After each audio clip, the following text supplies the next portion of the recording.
into Canada's now defunct residential school system found that it committed cultural genocide, forcibly separating Indigenous children from their families.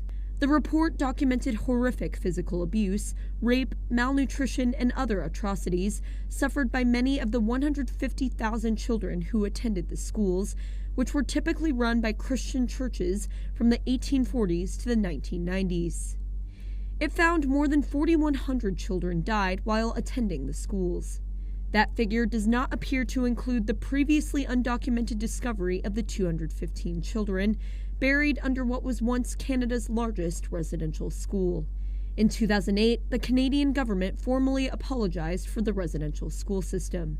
In a tweet on Friday, Trudeau called the news a painful reminder of the Hai, Assalamualaikum warahmatullahi wabarakatuh. Thank you for clicking on my video and welcome back to Anggi Risana channel.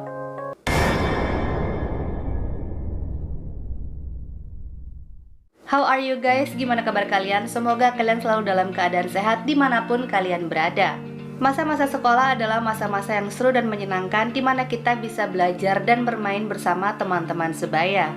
Aku jadi teringat saat mendapatkan tugas pekerjaan kelompok yang biasanya dalam satu kelompok itu terdiri dari 5 orang atau bahkan lebih, yang biasanya mengerjakan hanya 1 hingga 2 orang saja dan sisanya asik dengan dunianya sendiri. Siapa di sini yang sama pengalamannya dengan aku saat mengerjakan tugas kelompok? Apakah kalian punya pengalaman yang sama seperti aku? Komen di bawah dan ceritakan pengalaman-pengalaman seru kalian saat kalian mengerjakan tugas kelompok di sekolah kalian. Sekolah adalah lembaga untuk para siswa pengajaran di bawah pengawasan guru. Sebagian besar negara memiliki sistem pendidikan formal yang pada umumnya wajib dijalankan.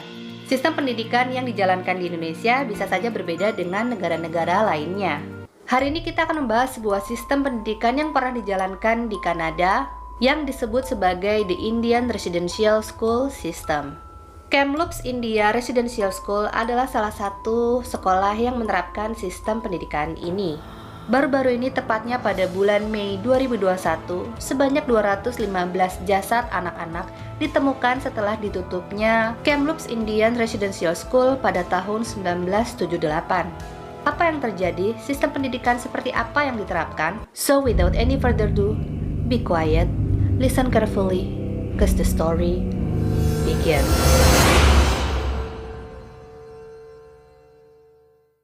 The Indian Residential School System adalah sistem sekolah asrama yang wajib dijalankan bagi penduduk adat di Kanada. Sistem yang didanai oleh the Canadian Government's Department of Indian Affairs dan dikelola oleh gereja-gereja Kristen ini diciptakan untuk menghilangkan anak-anak pribumi dari pengaruh budaya mereka sendiri dan mengasimilasi mereka ke dalam budaya Kanada sebagai budaya yang dominan.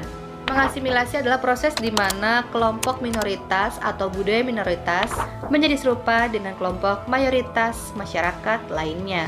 Upaya untuk mengasimilasi penduduk adat berakar pada kolonialisme kekaisaran yang memiliki pandangan dan pemahaman tentang kepemilikan tanah berdasarkan doktrin penemuan di zaman penemuan pada tahun 1823. Upaya asimilasi ini dimulai pada awal abad ke-17 dengan kedatangan penjajah Prancis di Prancis Baru.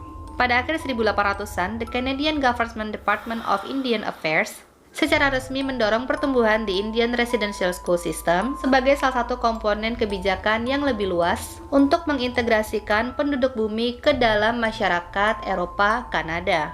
Sistem ini bertanggung jawab untuk memisahkan anak-anak dari keluarga dan komunitas mereka dengan tujuan untuk mengubah anak-anak pribumi menjadi Kristen dan membudayakan mereka serta membunuh rasa nasionalis India pada anak-anak pribumi. Tak jarang terkadang mereka dihukum karena mereka menggunakan bahasa sendiri atau mereka beribadah dengan keyakinannya sendiri. The Kamloops Indian Residential School adalah salah satu sekolah asrama yang menerapkan the Indian Residential School System dan terletak di Kamloops, British Columbia. Sekolah ini pernah menjadi asrama terbesar di Kanada dengan jumlah pendaftaran mencapai 500 pada tahun 1950-an. Didirikan pada tanggal 19 Mei 1890 sebagai Kamloops Industrial School, sekolah ini pada awalnya memiliki 3 bangunan 2 lantai dengan struktur kayu yang terdiri dari asrama terpisah untuk anak laki-laki dan anak perempuan, guru sekolah serta ruang kelas dan area rekreasi. Kemudian, The Kamloops Industrial School ini berganti kepemilikan dan berganti nama menjadi The Kamloops India Residential School pada tahun 1890 hingga 1978 sekolah ini ditutup secara permanen. Dan kini bangunan tersebut menjadi Museum Suswepem yang dibuka pada tahun 1982. Pada bulan Mei 2021 lalu, sebanyak 215 kuburan yang tak memiliki tanda ditemukan di dekat sekolah dengan bantuan radar penembus tanah. Sebenarnya telah lama ada desas-desus mengenai kuburan tak bertanda di sebelah sekolah asrama itu, namun tidak ada yang pernah menemukannya. Rosen Casimir mengatakan bahwa temuan tersebut mewakili kerugian yang tak terpikirkan dan tidak pernah didokumentasikan oleh administrator sekolah. Dan saat ini sedang dilakukan pemeriksaan apakah Museum Royal British Columbia memiliki catatan yang relevan atau tidak. Hingga saat ini penyelidikan masih tetap berlangsung dan diharapkan pada pertengahan Juni 2021 semua yang dibutuhkan telah lengkap. The National Center for Truth and Reconciliation sejauh ini telah mengakui secara resmi dari 51 siswa yang meninggal, diketahui tanggal kematian mereka berkisar pada tahun 1919 hingga 1964. Ketua Regional The British Columbia Assembly of First Nations, Terry Tiggy, mengatakan pada Mei 2021 tentang adanya rencana yang dibuat untuk para ahli forensik untuk menggali, mengidentifikasi, serta memulangkan sisa-sisa jenazah anak-anak dari sekolah itu.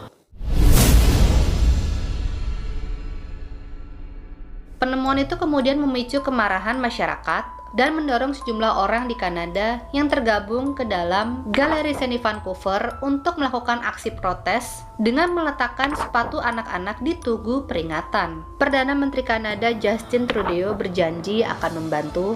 Beliau menyampaikan kepada wartawan rasa terkejutnya dengan kebijakan yang memalukan yang mengambil paksa anak-anak masyarakat asli dari komunitasnya. Pada tanggal 30 Mei 2021, Justin Trudeau memerintahkan untuk pengibaran bendera setengah tiang di gedung-gedung federal hingga pemberitahuan lebih lanjut. Beberapa lembaga mengibarkan bendera setengah tiang selama 215 jam untuk menandai 1 jam untuk setiap anak. Bahkan Toronto juga memerintahkan tanda Toronto 3D untuk diredupkan selama 215 jam. Perry Bellegarde, Ketua National Assembly of First Nations, mengatakan bahwa para keluarga korban berhak mengetahui kebenaran dan mendapatkan kesempatan untuk pemulihan. Setelah penemuan sisa-sisa jasad anak-anak, patung Perdana Menteri pertama Kanada, John A. Macdonald, yang berada di kota Charlottetown di Pulau Prince Edward akhirnya disingkirkan. Peran Macdonald terhadap keberadaan sistem sekolah asrama inilah yang membuat dirinya menjadi sasaran para pengunjuk rasa. Pada tanggal 4 Juni 2021, 9 pakar hak asasi manusia PBB meminta Kanada dan Gereja Katolik untuk melakukan penyelidikan secara menyeluruh, serta mendesak pihak berwenang untuk melakukan pemeriksaan forensik terhadap setiap jenazah yang ditemukan, hingga mengidentifikasi serta daftar anak-anak yang hilang. Hingga kini penemuan 215 jenazah anak-anak di Kanada masih terus dilakukan penyelidikan lebih dalam. Itulah tadi kisah kasus yang hingga saat ini masih belum terpecahkan karena masih berada dalam penyelidikan mengenai penemuan 215 jenazah anak-anak di Kanada yang mengalami sistem pendidikan yang tidak manusiawi pada zamannya. Aku sendiri saat meriset tentang penemuan di The Kamloops Indian Residential School ini sangat terkejut dan pastinya akan menentang dengan adanya sistem pendidikan seperti ini. Nggak kebayang bagaimana sakit hatinya kita sebagai penduduk minoritas yang anak-anaknya diambil paksa untuk mengikuti sistem pendidikan yang diwajibkan pada saat itu. Kalau menurut kalian sendiri bagaimana? Sistem pendidikan seperti apakah yang sebaiknya diterapkan di sekolah asrama? Komen di bawah. Mari kita sama-sama mendoakan semoga penyelidikannya segera terkuak dan sisa-sisa jenazah anak-anak tersebut segera dikembalikan ke keluarganya dan dapat dikuburkan secara layak. Serta untuk keluarga yang ditinggalkan dapat diberi ketabahan dan kesabaran yang luar biasa.